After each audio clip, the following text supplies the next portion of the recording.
그러니까 대한민국 전체가 박정희 기념관입니다. 여기에 동상을 세우시든 말든 박정희의 위대한 발자취를 지울 수가 없는 거죠. 뭐 지우는 방법이 하나는 있어요. 대한민국을 싹 쓸어버리면 됩니다. 박정희 지우기 제일 좋은 방법은 울산공업단지 다 폭파시켜버리고 고속도로 다 끊어버리고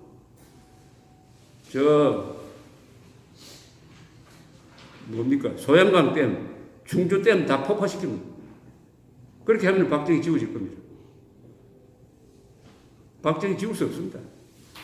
지금 좌익 세력의 이런 꼼수로는 지울 수 없는 거대한 인간이죠. 거대한 인간입니다.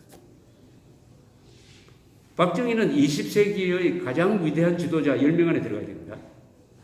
제가 박정희를 좋아해서가 아니고 한국인이라서가 아니고 객관적인 수치가 말해주고 있습니다. 한때 한 몇 년 됐습니다. 서울대학교에 뭐 최고 경영자 과정을 다니고 있는 분이라면서 저를 찾아왔어요. 달력을 만드는데 20세기 가장 위대한 지도자 12명을 뽑아가지고 이 달력 사진으로 쓰려는데 이 12명을 어떻게 결정하면 되겠습니까? 하고 물었어요. 그 옆에 몇 사람이 같이 있었습니다. 아니, 그러면 우리 토론을, 좋은 주제인데 여기 토론을 한번 해봅시다. 그랬습니다. 20세기 위대한 지도자 12명을 한번 뽑아보자. 여기서. 자, 기준을 하나 정하자. 첫째, 문명 건설자여야 된다. 문명 건설자여야 한다. 히틀러가 스탈린, 모택동 이런 건 안 된다.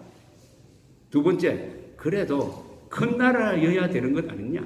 큰 나라라는 것은 많은 사람들에게 혜택을 주는 사람으로 해줘. 자, 미국부터 한번 해보자. 미국에는 뭐 20세기가 미국의 세기라고 그러니까 많죠. 프랭클린 루즈벨트 12년 집권. 나보고 꼽으라면 트루만, 레이건 뭐 이렇게 꼽겠는데 아마도 프랭클린 루즈벨트 아니겠느냐 이랬습니다. 딱 결정이 됐어요. 그 다음에 영국으로 가보죠. 영국은 윈스턴 처칠, 프랑스는 드골, 독일은 히틀러는 아니니까 독일은 누구를 하면 되겠습니까? 20세기 가장 위대한 독일 지도자 아데나우. 인도도 무시할 수 없잖아요. 인도는 누구를 하면 됩니까? 간디 하면 네루겠죠. 네루. 간디나 네루 중에 한 사람. 그런데 아프리카에도 한 사람 있어야 되는 거 아닙니까? 지역 배분상 누구를 할까요? 남아공의 만델라 아니겠습니까? 만델라. 남아공이 또 경제력이 강합니다. 만델라. 남미가 생각이 안 나요. 남미가 이게 실패한 국가가 많아요. 지금도 남미가 베네수엘라 등등 골치 아픈 나라들이 많지만은 칠레가 제일 잘 나가는 나라인데 남미에. 그렇다고 피노쳇을 꼽기에는 뭐 그래요. 피노쳇은 박정희 숭배자였습니다. 칠레에 가면 피노쳇을 독재자라고 생각하는 사람도 있지만은 아니라고. 칠레의 박정희라고 생각하는 사람 많아요. 그렇다고 피노쳇을 꼽을 수는 사람은 좀 너무 많이 주겠어요. 남미는 빼야 됩니다. 이거. 남미는 빼야 됩니다. 그 다음에 일본에는 누굴까요? 일본에도 한 사람 나와야 되는 거 아닙니까? 이렇게 굉장한 나라를 만들었는데 물론 전쟁도 했지만 누굴까요? 요시다겠죠. 요시다. 전후에 민주화를 한 요시다 수상. 요시다. 자, 큰 나라로 들어갑니다. 지금 중동에도 한 나라가 있어야 되겠어요? 중동에. 20세기 중동의 가장 위대한 지도자는 누굴까요?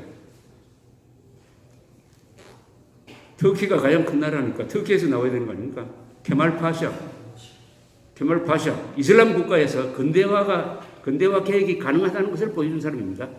이슬람에서 정치와 종교를 분리한. 요새는 좀 에르도안이란 진짜 독재자가 나와가지고 이상하게 거꾸로 돌아가고 있는데 어쨌든 케말 파샤. 이제 중국에 와요. 중국 누굽니까? 중국에 누굴 뽑아요? 등소평. 사실은 이광효도 들어가야 될 사람인데 인구가 작습니다. 그죠? 이렇게 치면 자연히 한국에서 한 사람 나와야 되는 거 아닙니까? 한국에서. 이승만 아니면 박정희죠. 이승만 아니면 박정희. 또 어디 빠진 데 없습니까? 빠진 데 없어요. 이스라엘도 넣어줄까요? 우리하고 똑같이 신생 독립국가로서 민주주의도 하고 좋은 나라 만든 이스라엘. 근데 이스라엘은 나라도 작고, 뭐 이스라엘 꼽으면 벤구리온입니다. 벤구리온. 건국 대통령 벤구리온. 자, 여기에 이의가 있습니까?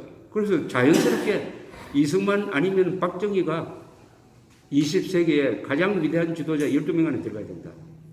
이런 이야기를 한 사람이 또 한 사람이 있습니다. 이광용. 제가 월남조선 편집장 할 때 1994년에 김성진 문공부 장관, 이분이 싱가포르 대사를 하신 분이기 때문에 부탁을 해서 이광용 인터뷰를 좀 해달라고 부탁을 드렸습니다. 이분이 가서 이광용을 인터뷰를 했는데 이렇게 물었습니다.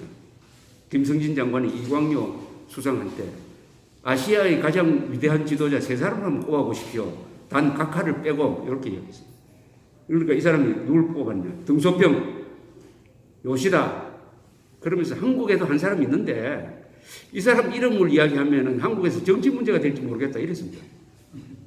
1994년에 김영삼이 박정희 격하운동을 하고 있을 때였습니다. 박정희라는 이야기죠. 이광요라는 정말 20세기의 걸출한 지도자의 눈에도 박정희가 그래 크게 보였다. 그러니까 여러분들이 여기서 탐구의 대상으로 삼고 있는 박정희는 세계사적 인물입니다. 세계사적 인물. 그것이 통계로 나오잖아요. 통계로. 지금 대한민국의 위상, 국가적 위상은 우리가 생각해도 좀 미안할 정도로 크게 평가되고 있습니다. 이래도 아시아에서 최고 민주국가로 꼽힙니다. 아시아에서 최고 민주국가. 일본보다 민주주의는 더 잘하는 나라로 꼽힙니다. 영국의 이코노믹 인텔리전스 유닛이라는 데서 발표하는 세계 민주주의 랭킹에서 아시아에서는 무조건 한국이 1등입니다. 그걸 보면서 야 이건 좀 과대필 한국 가정을 잘 모르는구나 하는 느낌을 지금 갖고는 있습니다만은 그 다음 삶의 랭킹에서 이명박 대통령 시절에 180몇 개 나라 중에서 한국이 12등이었어요. 삶의 질 세계에서 12등 된 나라예요. 최근에 한국 여성들의 평균 수명이 세계에서 1등이라고 나왔죠. 1등 조금 이건 통계마다 다른데 하여튼 여성 뭐 거의 90살 아닙니까? 일본, 한국, 싱가포르 이런 나라가 여성이 세계에서 제일 오래 산다. 그리고 남성도 만만치 않습니다. 세계 최장수 국가가 됐어요. 왜 최장수 국가가 됐습니까?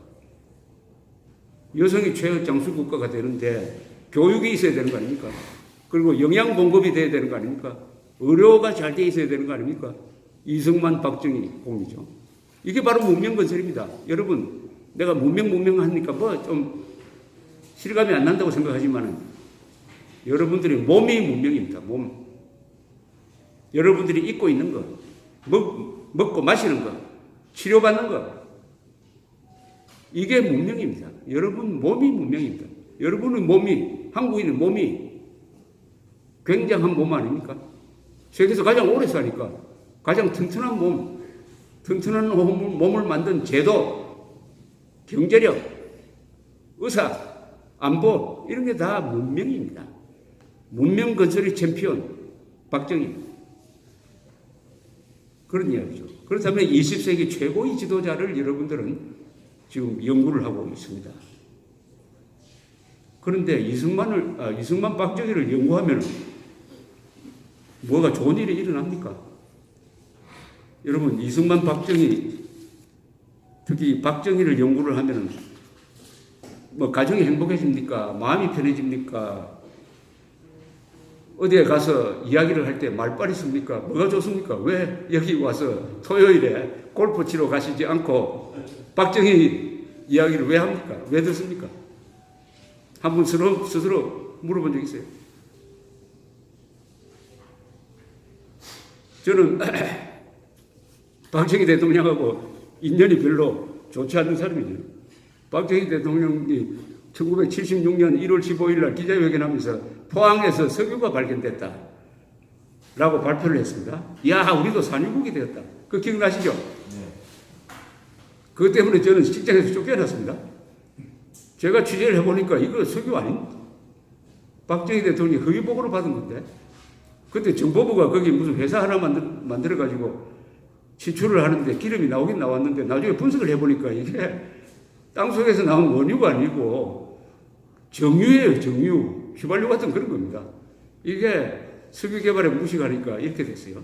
박정희 대통령이 속은 거죠. 그 논문을 썼다가 제가 정보부 압력에 의해서 신문사에서 쫓겨났습니다.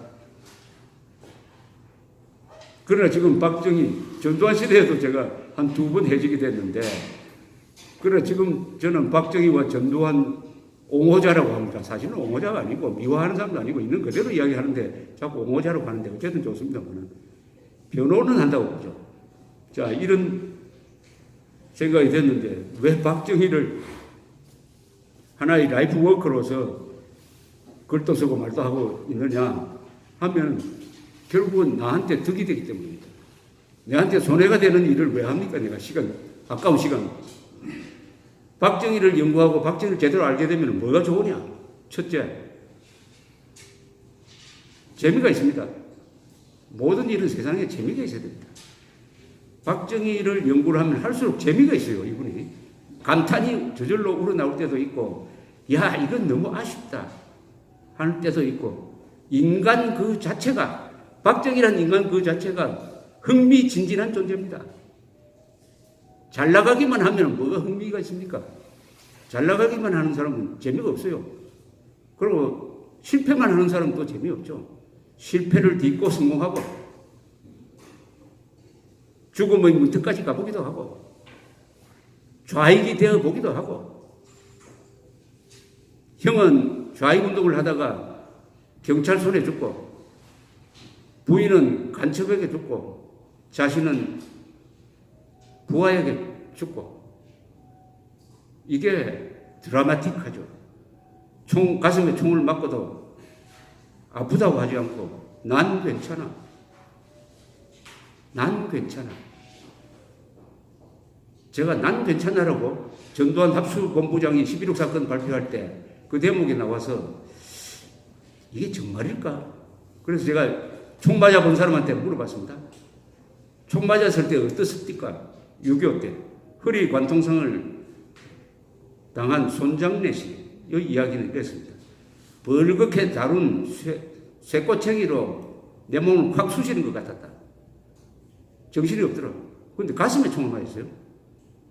옆에 있던 두 여자 신재순, 심수봉 각하 괜찮습니까? 그 순간 등에서는 피가 콸콸 쏟아지고 있었습니다. 뭐 수건 찾을 여가도 없으니까 손으로 이렇게 등을 막았어요. 손가락 틈 사이로 마치 피가 샘물 쏟듯이 하더랍니다. 각하 괜찮습니까? 박 대통령의 답은 난 괜찮아요. 그게 무슨 뜻이냐? 신재순 씨의 이야기는 난 괜찮으니까 자네들은 피하게 라는 뜻이었던 겁니다. 난 괜찮으니까 자네들은 피하게 라는 뉘앙스였다고 했어요. 실내 화장실로 도망간 차지철이가 그때 경호실장이면서도 권총을 차고 오지 않았습니다. 실내 화장실 문을 빼꼼히 열고 각하 괜찮습니까? 하니까 난 괜찮아. 그 다음에 김재규가 들어와서 차지철을 사살하고 박정희 머리를 쐈습니다. 마지막 남긴 말, 난 괜찮아. 난 괜찮아.